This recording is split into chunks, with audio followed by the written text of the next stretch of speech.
SSC media Shivasai family members అందరికీ నమస్కారం. ఈరోజు స్పెషల్ టాపిక్ మీకు తెలుసా? మనీ. డబ్బు ఉన్నవాడికి లేనివాడికి ఇదొక్కటే తేడా. తెలుసుకోకుంటే మీరెప్పటికీ పేదవారే. డబ్బు సంపాదించడం ఎలా అని గూగుల్లో వెతికితే మొదటి స్థానంలో మనకు కనిపించేది ఈ పుస్తకమే. 2002లో రాబర్ట్ డి కియోస్కీ అనే రచయిత రాసిన ఈ పుస్తకం ఇప్పటి వరకు 46 మిలియన్ల కాపీలు అమ్ముడైంది. ప్రపంచవ్యాప్తంగా 109 దేశాల్లో 51 వేర్వేరు భాషల్లోకి అనువాదించారు. తెలుగులోనూ ఉంది. ప్రపంచంలో డబ్బున్నవారు మరింత ధనికులుగా, పేదవారు నిరుపేదలుగా మారిపోతూనే ఉన్నారు. ఏళ్లు గడుస్తున్నా డబ్బు సంపాదించే మార్గాల కోసం మనిషి అన్వేషిస్తూనే ఉన్నాడు. అసలు ఇంతకీ డబ్బు సంపాదించడం ఎలా? డబ్బు వెనుక ఉన్న అసలు రహస్యం ఏమిటి అనే విషయాలను రిచ్ డాడ్ పూర్ డాడ్ అనే పుస్తకంలో వివరించారు.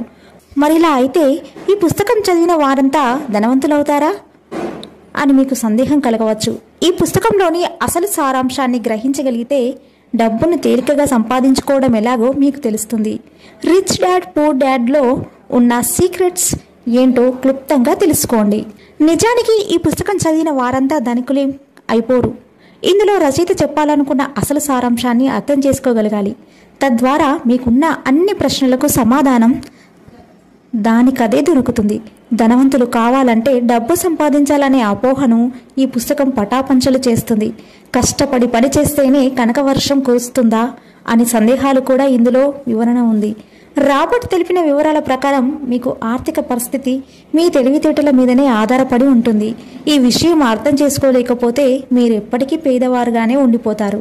మధ్యతరగతి వ్యక్తి డబ్బు ఉన్న మధ్యతరగతి జీవితానికి అంకితమైపోతాడని చెప్తాడు. ఉన్నోడికి లేనోడికి ఇదే తేడా. ఇందులో ధనిక పేద వర్గాల వ్యక్తుల సమానత్వాన్ని వివరించారు.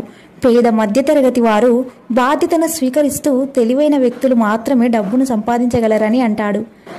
అంటే ఎవరైతే కూడబెట్టిన ధనాన్ని పెట్టుబడి రూపంలో ఖర్చు చేయరో వారు ఎప్పటికీ పేదవారుగానే ఉంటారు.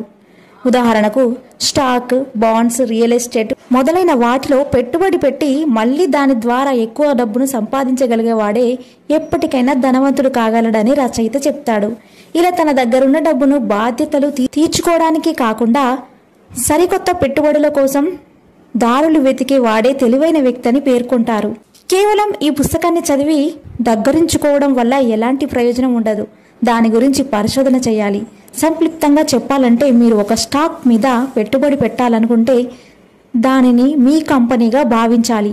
అంటే మీరు ఆ కంపెనీలో పెట్టుబడి పెడితే మనకు ఎలాంటి వృద్ధి వస్తుంది, కంపెనీ డెవలప్మెంట్ ఎలా ఉండబోతుంది, భవిష్యత్తులో ఆ కంపెనీ ఎలాంటి నిర్ణయాలు తీసుకుంటుందో అనే విషయాలపై రీసెర్చ్ చేయాలి.